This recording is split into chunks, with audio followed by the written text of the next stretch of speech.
예, 배성민입니다. 자, 자율자동차 계속 이어서 한번 해봅시다. 예. 그래서 뭐, 우리가 아까 그 개요, 예, 개요 했었고, 그 다음에, 문제 정의, 우리 74쪽에, 그 내용도 조금 했었습니다. 그래서 뭐, 충돌하고 책임이, 자율주행차에서는 이제 주된 문제다. 예, 주된 문제다라는 거. 했었고, 그 다음에, 딜레마 상황. 그래서 뭐, 터널 딜레마, 이야기를 했죠. 예, 터널 딜레마 이야기를 했고, 결국은 우리가 이제 자율주행차의 설계, 예,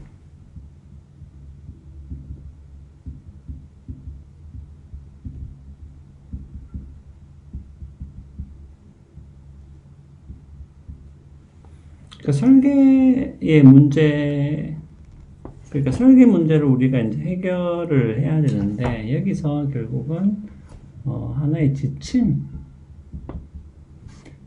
이제 필요하다는 것을 우리가 알 수 있는데, 그곳에 이제 대표적인 예가 우리가 이제 아까 이야기했던, 예, 터널 사례.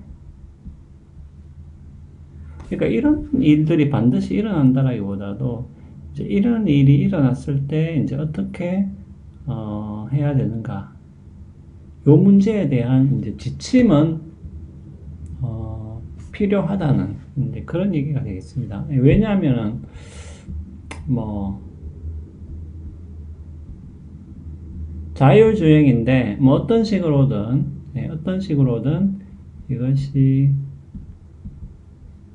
선택을 하는 수밖에 없겠죠. 예, 여기 이제 아이가 있는데, 그대로 직진할 것이냐, 예, 요 벽에 부딪힐 것이냐. 이런 상황에서는, 어떤 식으로든 선택을 하는 수밖에 없다. 예. 그래서 이제 이러한,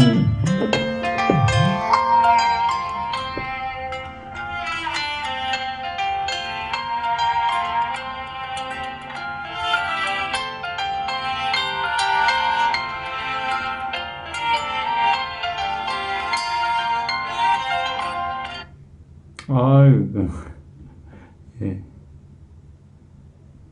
자, 타이머가 지금 두 개가 켜져 있어가지고, 예. 아이, 길어졌습니다. 그러니까 이제 이런 사례가 반드시 일어난다라는 뜻이라기보다는 이제 이런 사례를 대비한, 뭐겠습니까? 이제 지침이 이제 필요하다는 것이고, 이런 지침은 우리가, 크게는 두 가지 원리에 따라서 지침을 만들어 볼 수가 있겠다. 예, 그래서 여기에서는 뭐 공리주의하고, 예, 의무론, 예, 두 개의 관점에서, 그러니까 이러한 윤리 이론을 뭡니까? 기초로 해서 그 지침을 만들 수가 있다라는 얘기겠죠. 예, 그래서 이것도 우리 75쪽에 보면은, 아예 이제 그런 게 나오죠. 예, 공리주의적 자동차. 예, 공리주의적 자동차.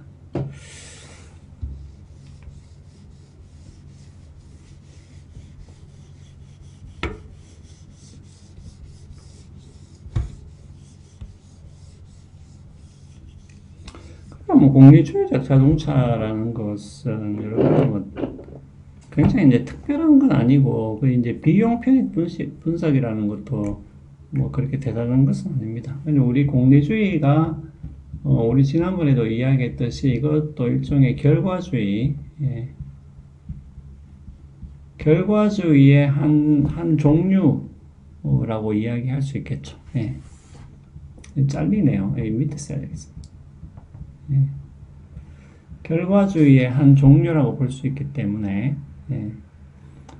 그래서 뭐 비율표의 분석은 다른 게 아니에요. 다른 게 아니라 비교를 하죠. 예. 예를 들어서 뭐 대안 1, 대안 2 이렇게 비교를 해가지고 비용. 그러니까 비용이라는 것은 우리가 이제 돈을 쓰게 되는 거죠. 우리가 이득을 얻는 것이 아니라 우리가 돈을 써야 되는 것이고, 예. 뭐 편익이라고 해도 되고 아니면 뭐 이익이라고 해도 뭐 상관없겠습니다. 예. 그래서 뭐 예를 들면은 여기는 비용이 10이고 10인데 플러스 뭡니까? 12고 플러스 30이다. 예. 뭐 이렇게 될 수 있겠죠. 예. 우리가 어떤 상황이 주어졌을 때 상황 1, 상황 2 이런 식으로 생각을 할 수 있겠죠.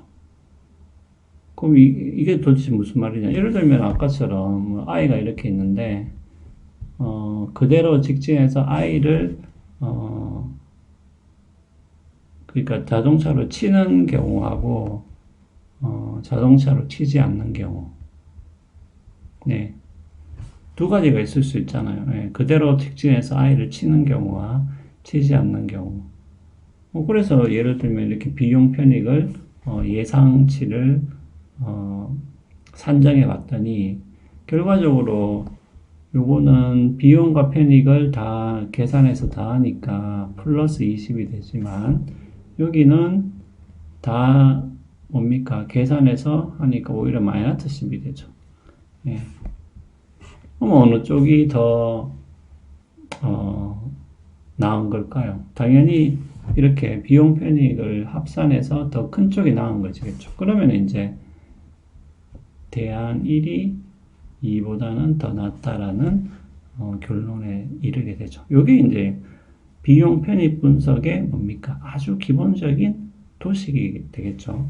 공리주의적 자동차는 바로 이런 식의 계산 방법으로 해서 뭡니까? 이 여러 가지 행위의 선택지 중에서 하나를 고르게 된다는 것이죠. 자, 그래서 뭐 예를 들면은 여기 나오잖아요. 세 개의 상황을 상상해 볼 수 있다. 여러 명의 다른 보행자가 다치는 것을 막기 위해 방향을 바꾸어서 한 명의 보행자를 다치게 한다. 혹은 한 명의 보행자를 구하기 위해서 차량 소유자를 다치게 한다. 그 다음에 뭡니까? 여러 명의 보행자를 구하기 위해서 차량 소유자를 다치게 한다. 그러니까 여기서 이야기하는 건 뭐예요? 그러니까 이제 이런 여러 가지 상황이 있을 수가 있잖아요. 그러니까 여기서 이야기하는 이거 자체가 여러분들 이거 교재를 잘 읽으셔야 됩니다. 여기 기억, 니은, 디귿은 이것 자체가 뭐예요? 이것 자체가 공리주의적 원리가 아니고요. 여기 상황이라고 이야기했잖아요. 우리 교재에. 이런 상황에서 그러면은 어느 것을 선택하는 게 더 낫냐? 여러 명의 보행자를 구하기 위해서 차량 소유자를 다치게 하는 게 더 나은 것이냐, 아니면 여러 명을 다치게 하는 게 더 나은 것이냐.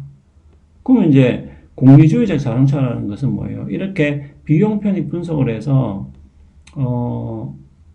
네, 더 이제 값이 높은 거, 네, 값이 높은 것을 그것을 이제 선택해서 그렇게 행동한다는 거죠. 자동차가. 좀 쉽게 말하면 네, 그런 얘기가 되겠습니다. 그래서 예를 들면은 헬멧을 안 쓴 오토바이 탑승자, 그러니까 비용 편익 분석을 한다고 우리가 가정했을 때 예, 공리주의적 자동차가 있는데, 그럼 뭐 공리주의적 자동차라는 것은 다른 게 아니고 이 자동차가 이렇게 있으면 예,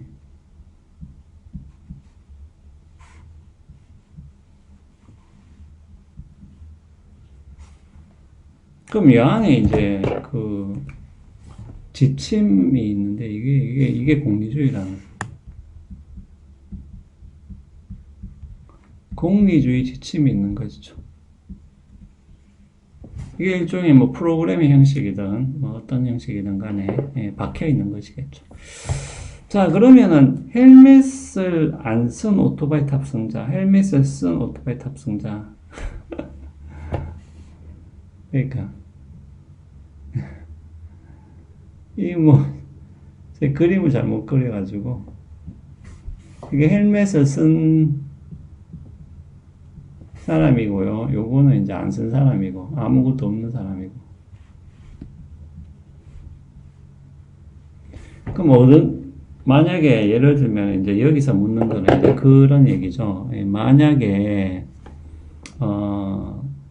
이 자율주행차가 두 사람 중에서 한 사람을 칠 수밖에 없다. 그럼 둘 중에 하나를 골라야 되는데 누구를 쳐야 되는? 그러니까 누구를 부딪혀야 되냐라고 했을 때 만약에 공리주의적인 지침을 가지고 있는 요 자동차라면은 어떻게 평가하겠어요? 비용 편익 분석을 하겠죠. 예.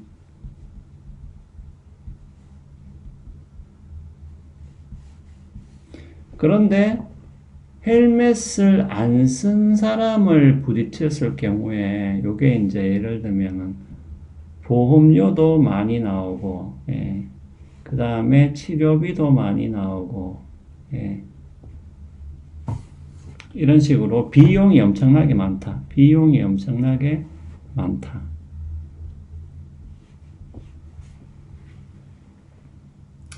예. 그러면은 뭡니까? 공리주의적 자동차는 비용이 너무 많은 걸 피할 거잖아요. 예.